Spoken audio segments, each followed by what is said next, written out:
Hello and good morning everyone. आज के lecture में हम डिस्पर्जन इन गैस के बारे में पढ़ेंगे, जो इलेक्ट्रोडायनामिक एंड वेव प्रोपिगेशन का काफी इंपॉर्टेंट टॉपिक है। एग्जाम में भी काफी बार ये पूछा जाता है और वन बाय वन एडीडब्ल्यूपी के जितने भी इंपॉर्टेंट टॉपिक हैं जो एग्जाम में आ सकते हैं उनको भी हम कवर करेंगे। तो स्टार्ट करते हैं। फर्स्ट ऑफ ऑल, जो डिस्पर्जन इन गैस है, ये जो थ्योरी है वो कंप्लीटली बेस है इलेक्ट्रोमैग्नेटिक थ्योरी के ऊपर जो H.A. लॉरेंज ने दी थी। और इस थ्योरी की कुछ अजम्पशन है, यहाँ पे कुछ एज्यूम किया गया है। वो अजम्पशन क्या क्या है वो भी हम वन बाय वन यहाँ पे देखते हैं। तो जो फर्स्ट अजम्पशन है, फर्स्ट अजम्पशन ये है हमारे पास, जब कोई इलेक्ट्रोमैग्नेटिक वेव किसी मीडियम के अंदर से पास की जाती है तो उस मीडियम के अंदर एक एटॉमिक डाइपोल क्रिएट हो जाता है या फिर वहां पे एक एटॉमिक डाइपोल इंड्यूस हो जाता है। अब एटॉमिक डाइपोल इंड्यूस कैसे होगा? जब कोई इलेक्ट्रोमैग्नेटिक वेव पास करते हैं मीडियम में, तो मीडियम में बहुत सारे एटम होंगे, उस एटम के साथ वो इलेक्ट्रोमैग्नेटिक वेव इंटरेक्ट करेगी और एटम के अंदर इलेक्ट्रॉन भी होंगे। जब वो उस इलेक्ट्रॉन के साथ इंटरेक्ट करेगी तो इलेक्ट्रॉन एनर्जी गेन करके एक्साइटेड स्टेट में चला जाएगा, मींस एटम से बाहर निकल के आ जाएगा। एक तरफ पार्शियली नेगेटिव चार्ज हो जाएगा, एक तरफ पार्शियली पॉजिटिव चार्ज हो जाएगा। मान लिया हमारे पास ये एक एटम है और इस एटम के ऊपर ये इलेक्ट्रोमैग्नेटिक वेव हमने इंसिडेंट की, तो जैसे ही ये इसके साथ इंटरेक्ट करेगी तो इस एटम के जो इलेक्ट्रॉन है वो एक्साइटेड स्टेट के अंदर चले जाएंगे। एक तरफ partially positive charge negative charge आ जाएगा और एक तरफ पार्शियली पॉजिटिव चार्ज आ जाएगा। तो यहाँ पे एक डाइपोल क्रिएट हो जाएगा। ठीक है, तो फर्स्ट पॉइंट में यही बता रखा, when electromagnetic wave pass through a medium the atomic dipole are create in medium due to relative displacement of electron and nuclei of neutral atom. तो हमारे पास मीडियम के अंदर क्या थे? न्यूट्रल एटम थे। जब इलेक्ट्रोमैग्नेटिक वेव उसके अंदर से पास की तो उस एटम का जो इलेक्ट्रॉन है वो डिस्प्लेस करके चला गया और एक तरफ पार्शियल नेगेटिव और दूसरी तरफ पार्शियल पॉजिटिव चार्ज आ गया, जिसके कारण उस मीडियम के अंदर एटॉमिक डाइपोल क्रिएट हो गया। उसके बाद next point, these atomic dipole execute force vibration under the oscillation of electric field of passing the wave. Means हमें पता है कि जो इलेक्ट्रोमैग्नेटिक वेव है उसके अंदर इलेक्ट्रिक फील्ड और मैग्नेटिक फील्ड दोनों एक दूसरे के परपेंडिकुलर होता है।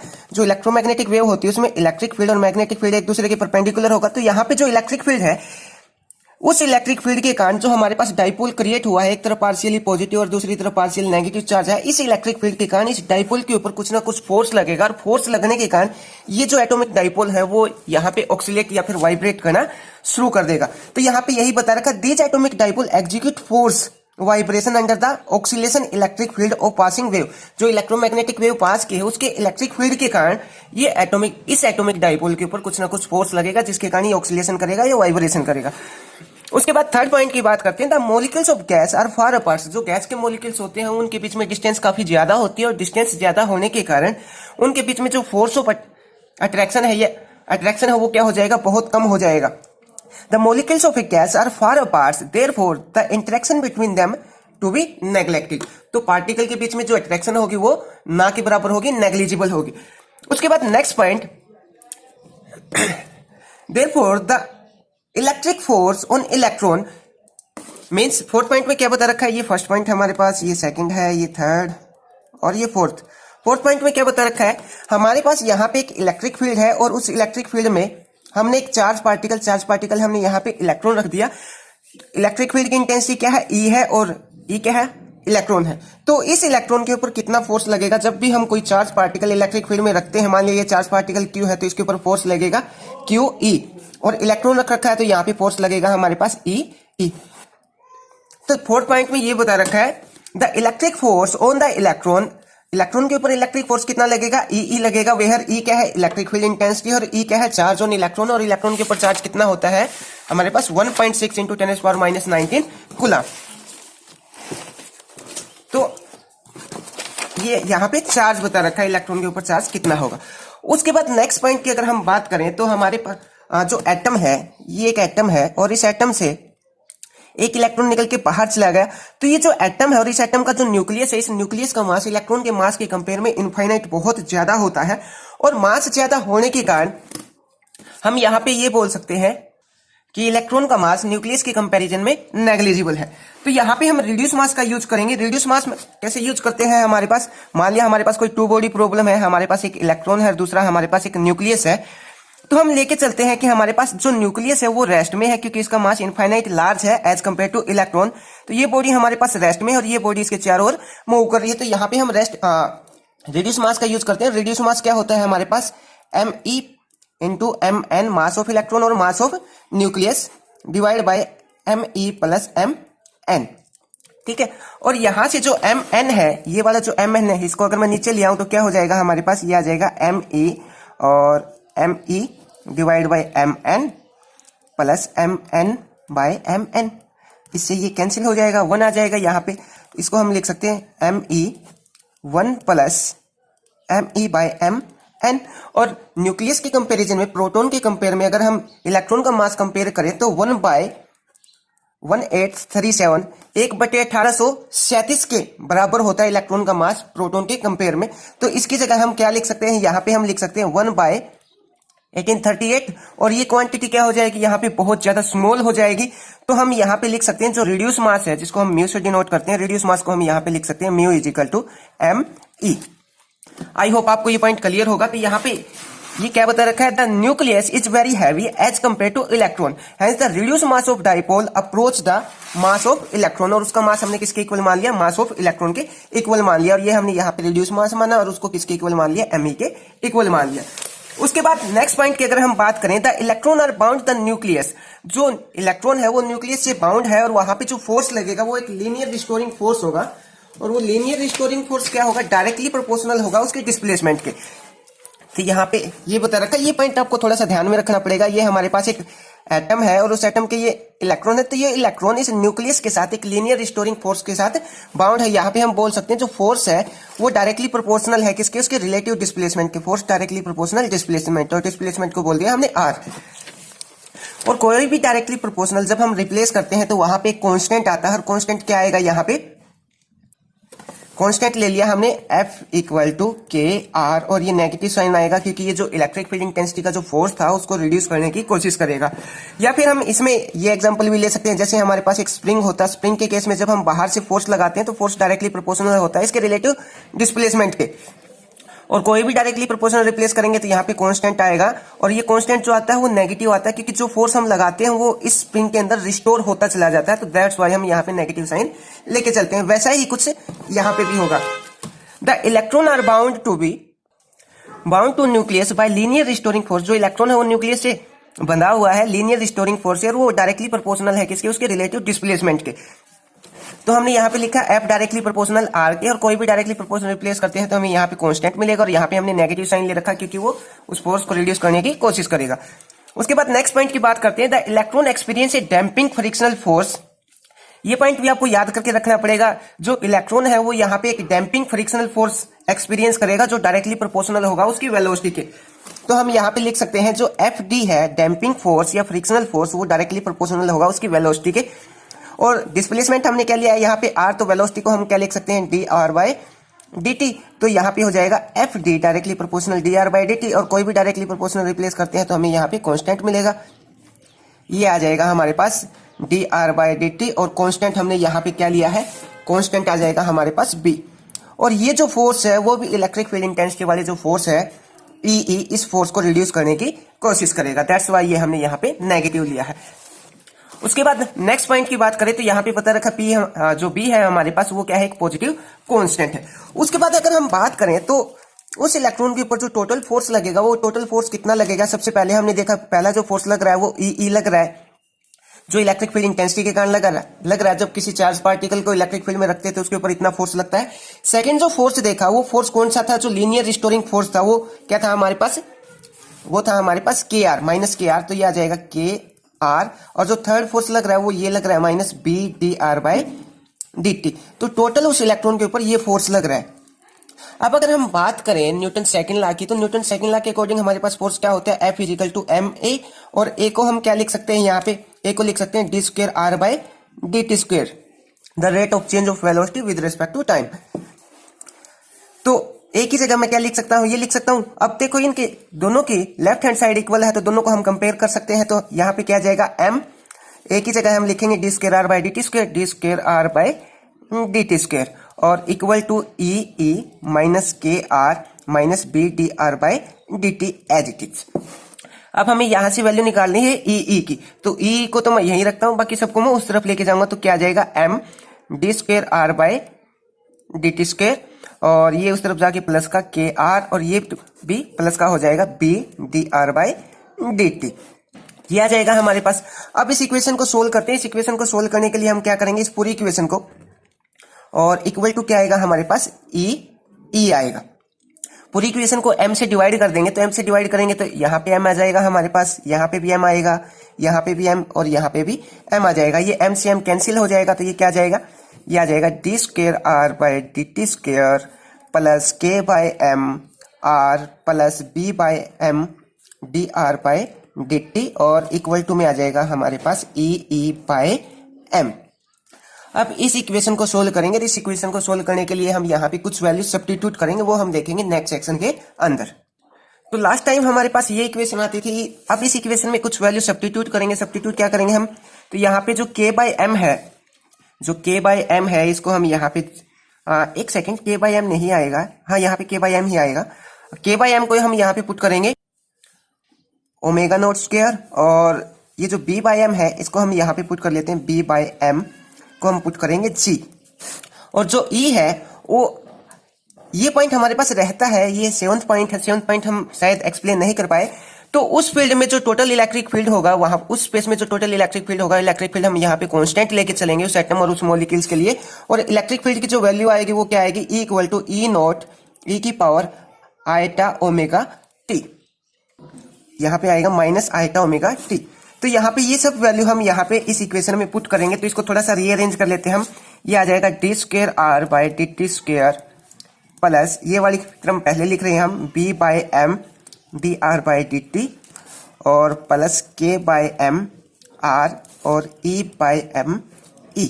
अब यहाँ पे ये वैल्यू पुट करेंगे, बी बाय एम की जगह क्या पुट कर सकते हैं, जी पुट कर सकते हैं। तो ये आ जाएगा D square are by D T square plus B by M की जगह हम जी लिखेंगे, G D are by D T, plus के बाय एम की जगह हम क्या लिखेंगे, ओमेगा नॉट स्क्वायर, जो यहाँ पे नेचुरल फ्रीक्वेंसी है उसकी ऑक्सीलेशन की, और ये रखा यहाँ पे, और ये आर और ई बाय एम, और ई की जगह हम क्या पुट कर सकते हैं, इलेक्ट्रिक फील्ड की जो वैल्यू है ई नॉट ई की power minus eta omega T. अब ये वाली इक्वेशन हमें सोल्व करनी है, और ये इक्वेशन हमें बताती है damping harmonic oscillator in force oscillation, और यहाँ पे जो हमने ओमेगा नॉट लिया है, ये यहाँ पे नेचुरल फ्रीक्वेंसी बताता है उसके ऑक्सीलेशन की।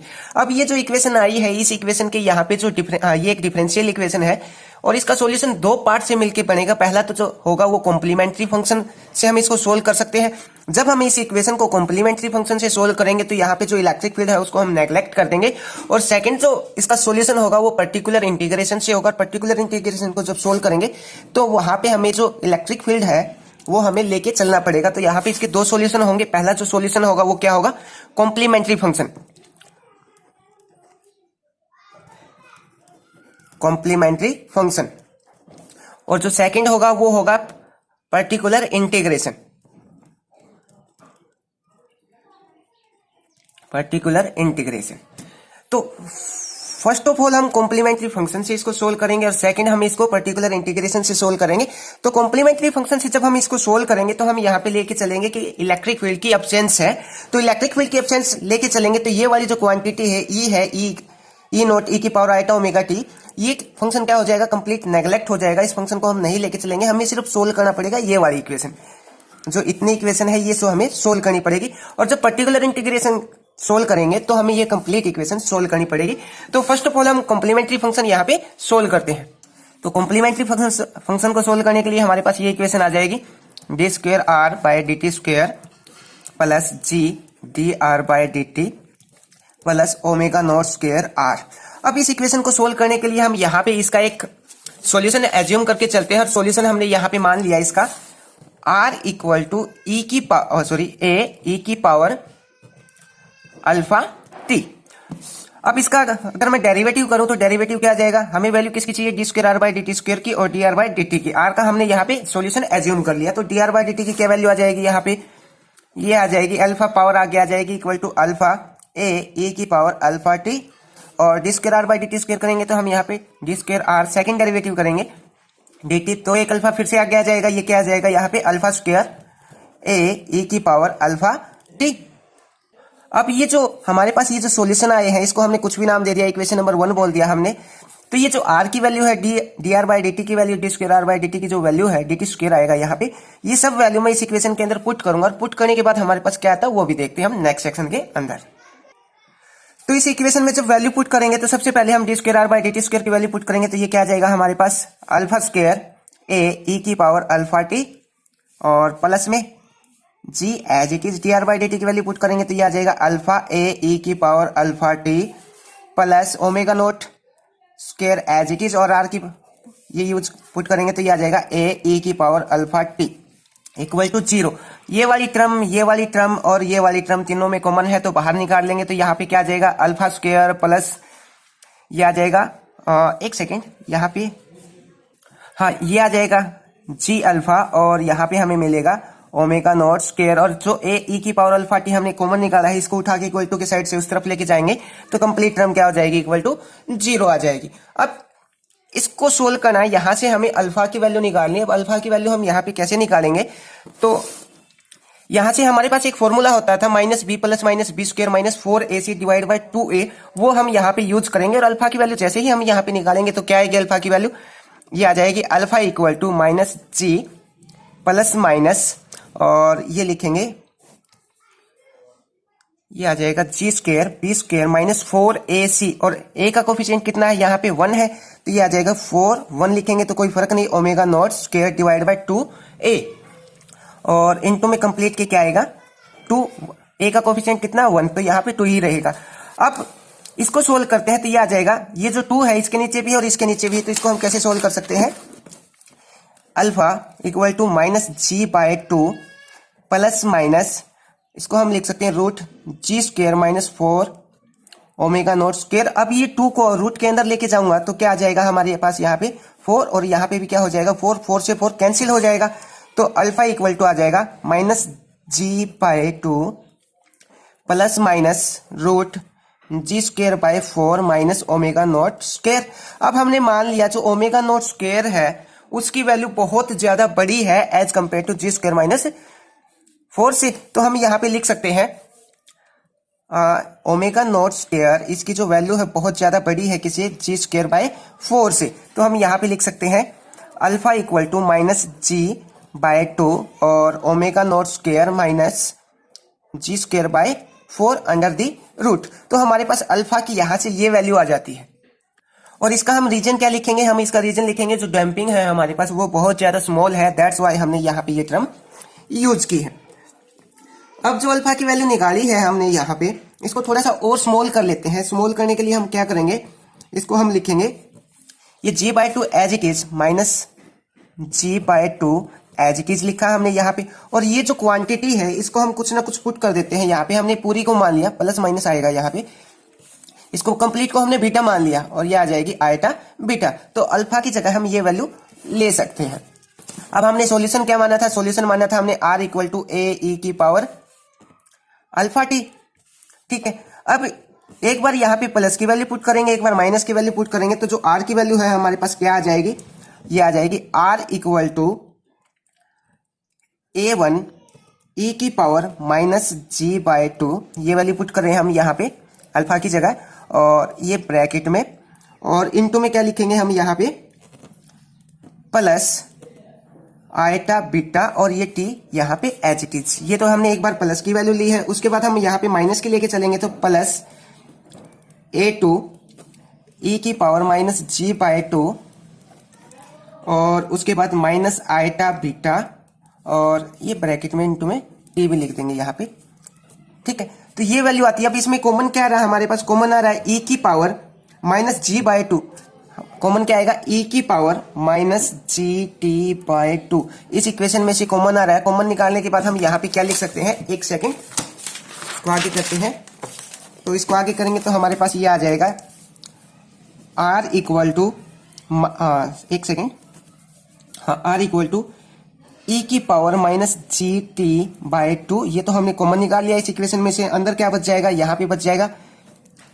a1 e की power minus sorry eta beta T minus नहीं आएगा प्लस में a2 e की power minus eta beta T.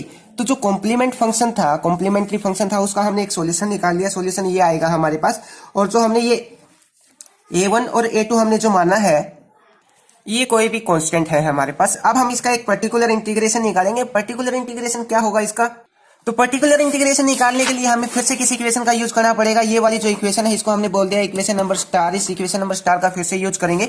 हमने कॉम्प्लीमेंट्री फंक्शन में क्या किया था, जो हमारे पास इलेक्ट्रिक फील्ड है उसको हमने नेग्लेक्ट कर दिया था। अब हम इस कंप्लीट इक्वेशन को लेके आगे सोल्व करेंगे। तो नेक्स्ट सेक्शन में हम ये इक्वेशन लिखेंगे और पर्टिकुलर इंटीग्रेशन से उसको सोल्व करने की कोशिश करेंगे। तो पर्टिकुलर इंटीग्रेशन में सबसे पहले हमने यहाँ पे जो हमारे पास इक्वेशन नंबर स्टार थी उस इक्वेशन नंबर स्टार को लिखा। अब इसको सोल्व करने के लिए हमने यहाँ पे इसका एक सॉल्यूशन एज्यूम कर लिया, जो हमने मान लिया r equal to b e की power minus eta omega t. और हमें वैल्यू किसकी चाहिए, यहाँ पे d r by D T की वैल्यू चाहिए, D square are by D T की डी टी स्क्वायर की वैल्यू चाहिए। तो हमने इसका डेरिवेटिव किया, यहाँ पे डेरिवेटिव करेंगे तो हमारे पास ये वाली टर्म आ जाएगी जैसे हमने पहले किया था कॉम्प्लीमेंट्री फंक्शन में। फिर अगेन इसका हम डेरिवेटिव करेंगे तो d square are by D T square की वैल्यू आ जाएगी। अब ये तीनों वैल्यू उठा के ये वाली ए बी और ये जो सी है, ये तीनों इक्वेशन की वैल्यू उठा के हम कहाँ पे पुट कर देंगे, इस इक्वेशन नंबर 2 के अंदर हम यहाँ पे पुट कर देंगे। और जैसे ही ये वैल्यू पुट करेंगे तो पुट करने के बाद हमारे पास ये वाली इक्वेशन आ जाएगी। अब इस इक्वेशन में क्या है, ये हमने यहाँ पे वैल्यू पुट कर रखी d square are by D T square की। उसके बाद हमने यहाँ पे पुट कर रखी जी हमारे पास एज इट इज, और ये वैल्यू हमने पुट कर रखी d r by D T की, और omega naught square as it is, और ये वैल्यू पुट कर रखी आर की, और ई की power e naught sine omega t, sorry e naught e की power eta omega t as it is. अब यहाँ पे ये जो इक्वेशन है, इस इक्वेशन में बी ई की power eta omega t common आ रहा है इसमें कंप्लीट में से। तो हमने बी ई की power minus eta omega t को कॉमन निकाल लिया। तो यहाँ से क्या बच जाएगा, माइनस ओमेगा नोट स्क्वायर। यहाँ पे क्या बच जाएगा, आइटा ओमेगा जी माइनस आइटा ओमेगा जी, और यहाँ से क्या बच जाएगा, ओमेगा नोट स्क्वायर बच जाएगा, और equal to e by M e naught e की power eta omega t as it is. अब ई की power minus eta omega t से ये टर्म कैंसिल हो जाएगी कि बोथ साइड है हमारे पास ई की power minus eta omega t, ये कैंसिल हो जाएगा। तो यहाँ से हम बी की वैल्यू निकाल लेंगे, बी यहीं रखेंगे, और ये वाली जो टर्म है उठा के इक्वल टू के साइड से उस तरफ लेके जाएंगे तो हमारे पास वैल्यू आ जाएगी ये यहाँ पे मल्टीप्लाई में था, इस तरफ आके ये डिवाइड में आ जाएगा। अब हमें यहाँ पे बी की वैल्यू मिल गई। अब ये जो बी की वैल्यू है वो हम यहाँ पे पुट करेंगे इक्वेशन नंबर ए में, यहाँ पे पुट कर देंगे बी की जगह, तो हमें मिल जाएगी यहाँ से आर की वैल्यू। तो हमारे पास जो पर्टिकुलर इंटीग्रेशन था उसका भी हमें यहाँ पे सॉल्यूशन मिल चुका है, और एक सॉल्यूशन हमने वहां पे कॉम्प्लीमेंट्री फंक्शन के अंदर निकाला था जो हमारे पास ये है। इसको इस इक्वेशन को भी हम कुछ नाम दे देते हैं। यहाँ पे इसको हमने बोल दिया 1.1 इक्वेशन। एक सॉल्यूशन हमारे पास ये है, और दूसरा जो सॉल्यूशन आया है पर्टिकुलर इंटीग्रेशन से, दूसरा सॉल्यूशन ये आया जिसको इक्वेशन नंबर 3 से हमने जो बोल दिया। अब हमें ओवरऑल सॉल्यूशन चाहिए, तो ओवरऑल सॉल्यूशन हम यहाँ पे कैसे निकालेंगे, तो जो कॉम्प्लीमेंट्री फंक्शन से जो सॉल्यूशन आया है और पर्टिकुलर इंटीग्रेशन से जो सॉल्यूशन आया है, हम इन दोनों सॉल्यूशन को ऐड कर देंगे। ऐड करने के बाद हमारे पास कंप्लीट सॉल्यूशन आ जाएगा। तो हमने यहाँ पे ये जो फर्स्ट इक्वेशन लिखी है, ये इक्वेशन किसके लिए है, जो कॉम्प्लीमेंट्री फंक्शन में हमने जो सॉल्यूशन निकाला था ये वो वैल्यू हो आर की, और पर्टिकुलर इंटीग्रेशन में हमने ये वैल्यू निकाली है। तो हम दोनों को सम कर देंगे तो हमारे पास कंप्लीट सॉल्यूशन आ जाएगा। तो हमने यहाँ पे दोनों का सम कर दिया, तो आर का हमारे पास यहाँ पे कंप्लीट सॉल्यूशन आ जाएगा। अब हम क्या करेंगे, ये जो राइट हैंड साइड में ये जो फर्स्ट टर्म है इसको नेग्लेक्ट कर देंगे।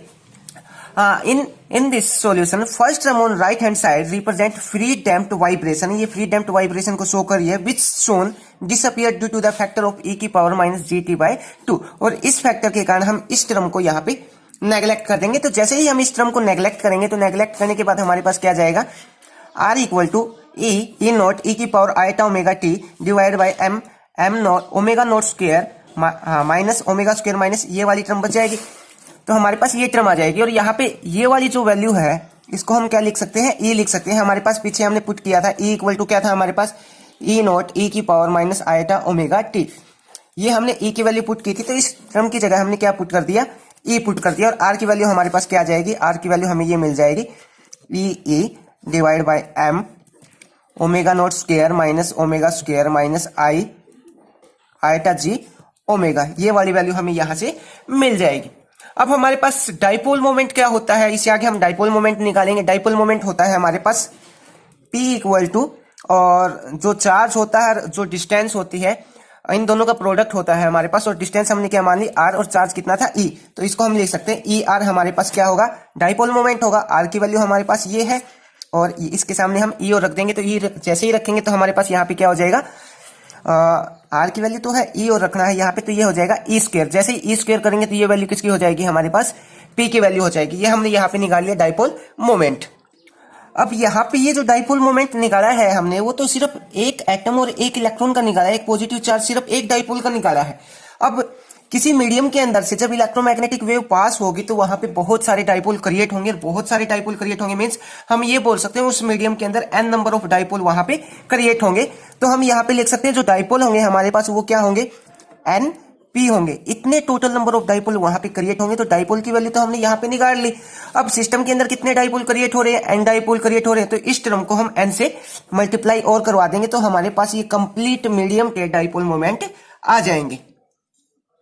तो हमारे पास जो कंप्लीट पोलराइजेशन है वो कंप्लीट पोलराइजेशन क्या आ जाएगी हमारे पास, P इक्वल टू ये आ जाएगा n e square e divide by m omega naught square minus omega square minus eta g omega. ये वाली वैल्यू आ जाएगी। इसको थोड़ा सा रीअरेंज कर लेते हैं तो हमारे पास क्या आ जाएगा, n को हमने आगे लिख लिया, ये आ जाएगा ई स्क्वायर बाई m, इस m को हम ऊपर लेके चले गए और e आगे डिवाइड में क्या बच जाएगा, omega naught square minus omega square और माइनस आइटा जी ओमेगा।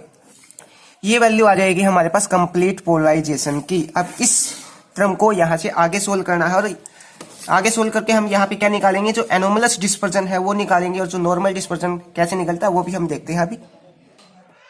उसके बाद जो नेक्स्ट पॉइंट है वो नेक्स्ट पॉइंट क्या होगा, ये जो पोलराइजेशन है वो किसके ऊपर डिपेंड करेगी, पोलराइजेशन डिपेंड करती है हमारे पास, हमने रमन इफेक्ट के अंदर भी ये पढ़ा हुआ है क्लासिकल थ्योरी में, जो पोलराइजेशन है वो डायरेक्टली प्रोपोर्शनल होती है अप्लाइड इलेक्ट्रिक फील्ड के या अप्लाइड इलेक्ट्रिक फील्ड इंटेंसिटी के।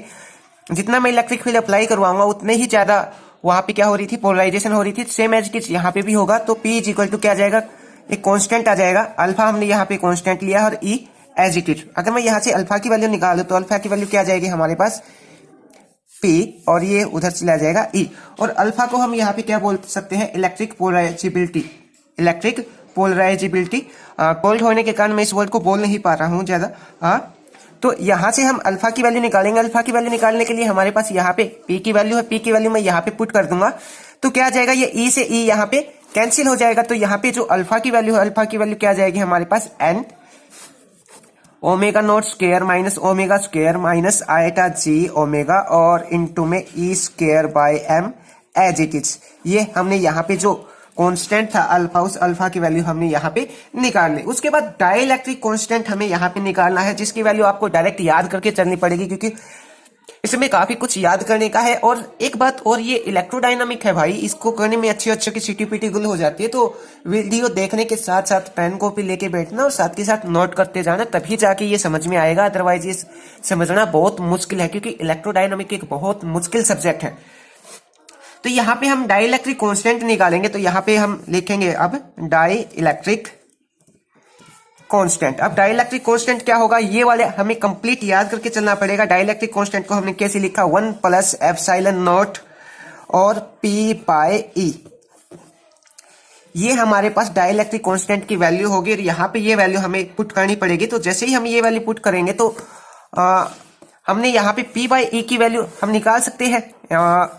यहाँ पे इसकी जगह हम क्या लिख सकते हैं, अल्फा भी लिख सकते हैं और अल्फा की वैल्यू हमने यहाँ पे निकाली है। तो ये वैल्यू उठा के हम यहाँ पे पुट करेंगे तो पुट करने के बाद क्या आ जाएगा, ये वाला फैक्टर एज इट इज रहेगा 1 प्लस 1 बाय एप्सिलॉन नॉट और P बाय E की जगह हम क्या लिख सकते हैं, अल्फा लिख सकते हैं। हमने यहाँ पे देखा है P बाय E की जगह हम अल्फा लिख सकते हैं। तो ये फैक्टर यहाँ पे हम लिखेंगे तो क्या आ जाएगा, ये मिल जाएगा हमें n divide by omega naught square minus omega square minus eta g omega और इनटू में E square by m as it is. ये हमने यहाँ पे निकाल लिया डाई इलेक्ट्रिक कांस्टेंट।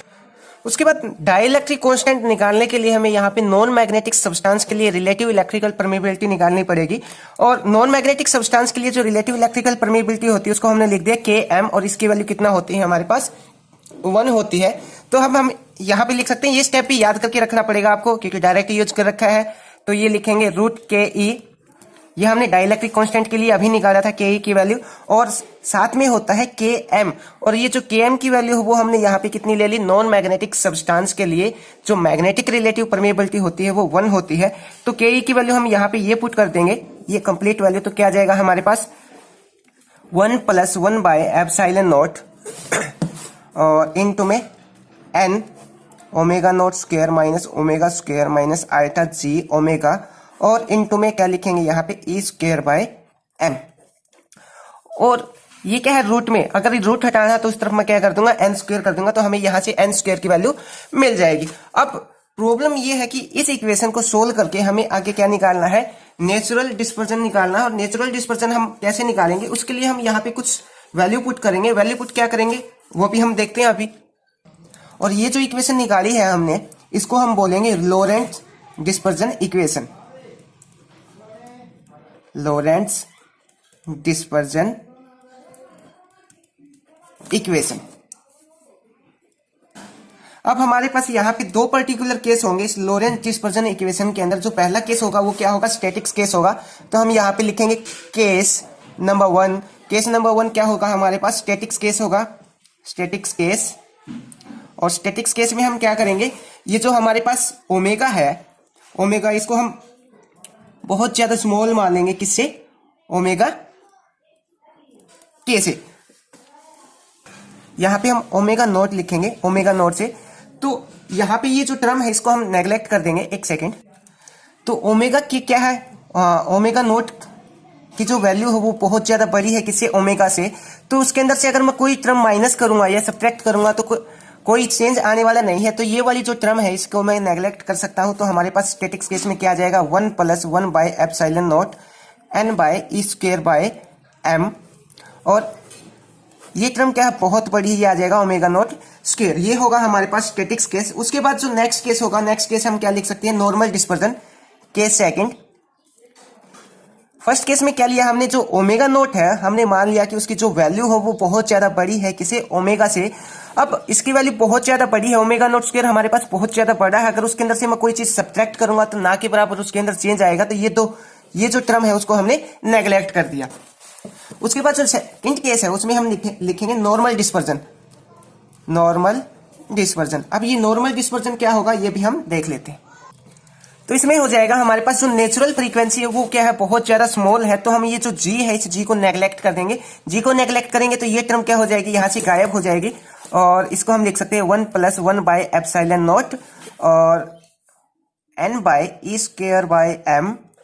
और ये आ जाएगा ओमेगा नॉट स्क्वायर और माइनस ओमेगा स्क्वायर।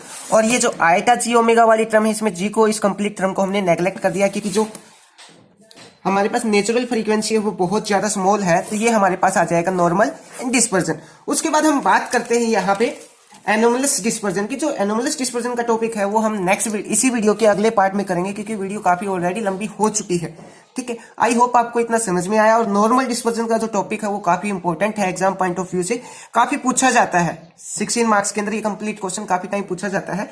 तो इसका जो नेक्स्ट पार्ट है उसका लिंक आपको वीडियो के डिस्क्रिप्शन बॉक्स में मिल जाएगा। Thank you.